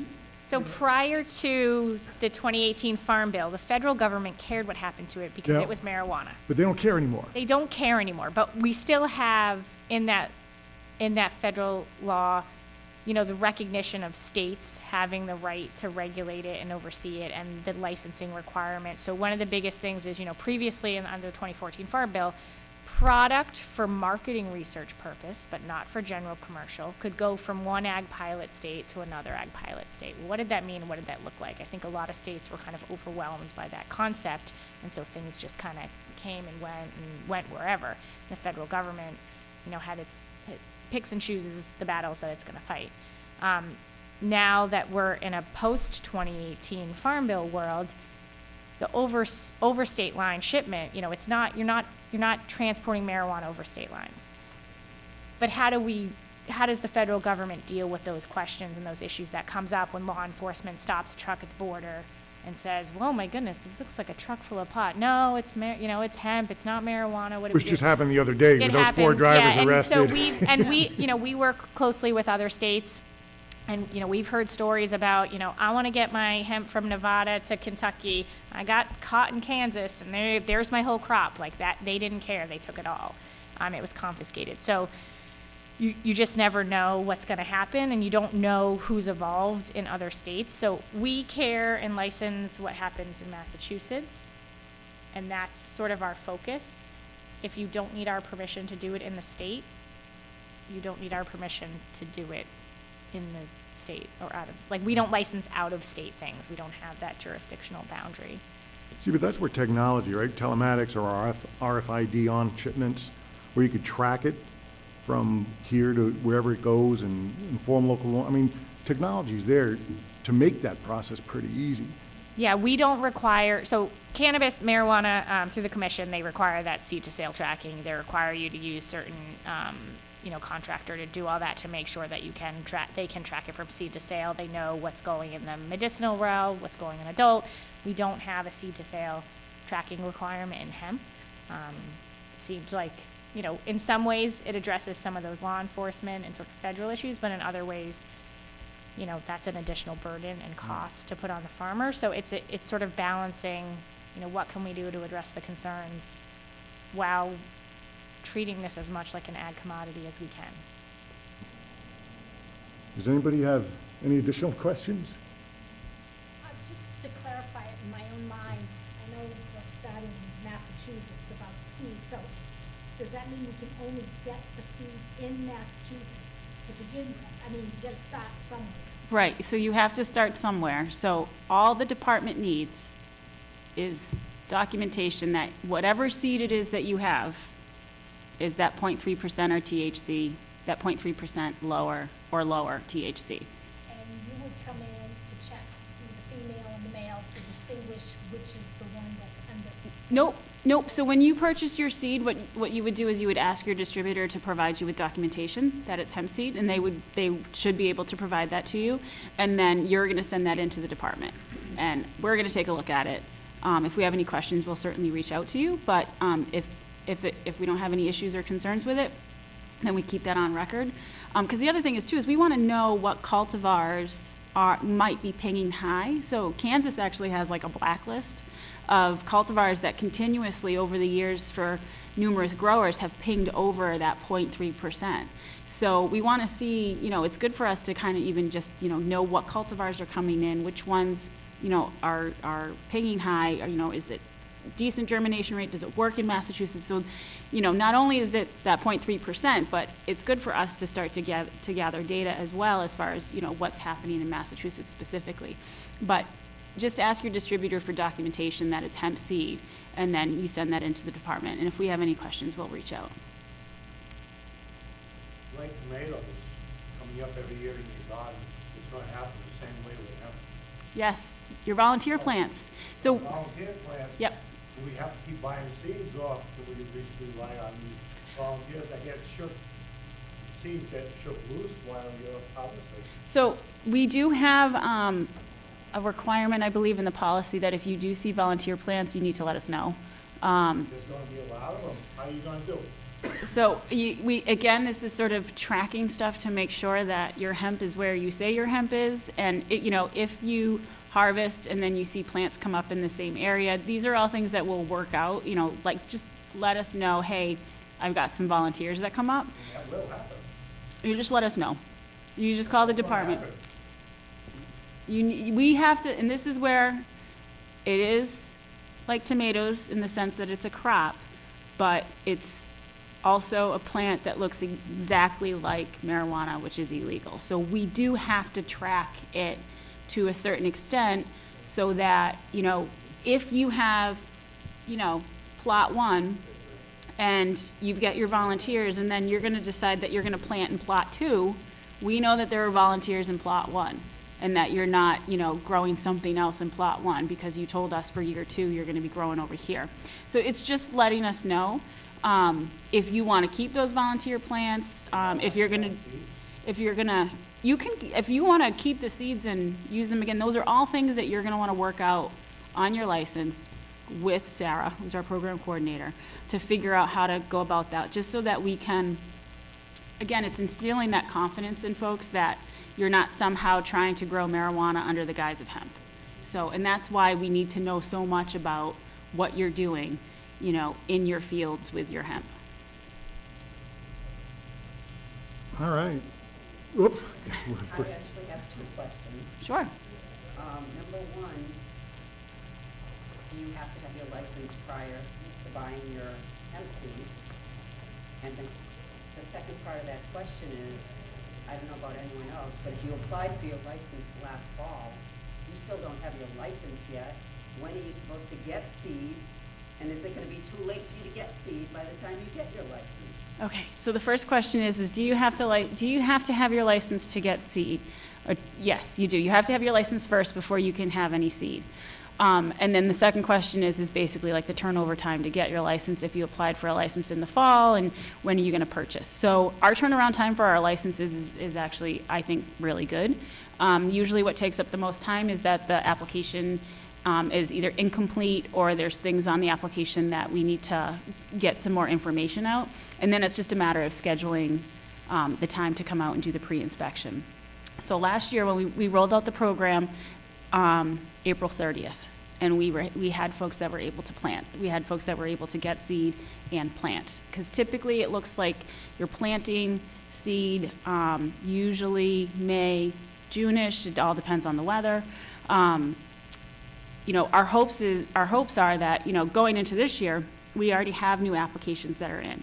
So we're hoping to be able to turn around those very fast. If you're renewing, that's a lot easier, unless there's any, massive changes that you're planning on doing. So there shouldn't be, this lag time or this issue, if you're applying for a license first thing at the beginning of the year, or if you're renewing, where you're not gonna be able to get seed. This is our second year. There's a lot of changes. So we're still trying to, make that cycle happen smoothly. But last year, I think it went pretty well time-wise. I mean, we got a lot of calls about when is this going to happen? I got to get seed, and we rolled it out, at the end of April. But so we rolled it out, I think, later than we had wanted to. But again, we wanted to make sure that what we did put out there was, was something that we were happy with, and we thought that the growers would be able to work with. So I think going into this year, I'm hoping that seed acquisition isn't going to be nearly as big of an issue as it was last year. And I think you will be able to have a lot more domestic seed that people feel comfortable shipping with the change in the federal law. Because of course everybody is interpreting it differently, every state's interpreting it differently, but with that federal law piece gone, that prohibition, there are some people that view that as a complete opening up of everything immediately. And to sort of reinforce Taryn's point and your question, and because this is always a conversation that we have, when you apply for your license and we come out to do our inspection, you don't yet have a license. So please don't have or do anything that would otherwise require you to have that license, because that puts us in a difficult position, i.e. me, of having to deal with that when they come back about issuing the license. So you need the license before you can do anything. And our goal is to get that to you as expeditiously as possible so you can start that very first step, which in most cases is actually physically getting your seed. You may have engaged in conversation, you may have reached out, done all your research, you know exactly where you're gonna hit purchase as soon as you get that license to you from Sarah, but you haven't yet gotten it when you're in that application processing phase. All right, can we let them go home? Oh, no, you're not gonna. Yes. So previously to under pre-2018 Farm Bill, we were only seeing one company out in the western part of the U.S. who was offering crop insurance for what was considered marijuana. A lot of people weren't buying into it because they didn't know whether they'd get paid out at all. Now it's opened up, and you will see crop insurance availability on a broader scale now that there's a legal distinction under both federal and state law that insurance companies can work with, and even USDA. And again, we'll wait for further guidance, but they have taken hemp, created a federally legal definition for hemp that makes it completely separate and distinct from marijuana, and they have added it as an agricultural commodity under federal law. So that opens the door for not just insurance, banking, all of these other opportunities that didn't exist when it was coupled with marijuana. So we'll have to wait and see how these companies react, but the guidance to them is pretty clear. It's no longer marijuana. It's no longer a controlled substance. It's an ag commodity. So it should be treated as such. All right, with that, I want to thank Jessica and Karen for coming. I appreciate we took 2 hours of your time up, plus the drive over. I think at the end of the day, these are your partners, right? They get judged on how vibrant the agricultural community is in Massachusetts. The issue is you got a plant that very much illegal on one end and very much controlled that looks just like a commodity one. And so as they work through it, they're going to share that with you. But they're your partners. And I would encourage you to introduce yourself and your farms to them. Good people to know. And likewise, if you are ever thinking of a community or you have some ideas that you want to test out there and see in the real world, will it happen? You have a community that's open and receptive to working with you, even if it's just crazy ideas, but you want to see if it'll work or not. I mean, these folks are very open to that. But on behalf of the town and everybody, thank you very much Thank for your you. time. and Thank you coming out guys here. so much for having us. Fred, thank you for the camera work.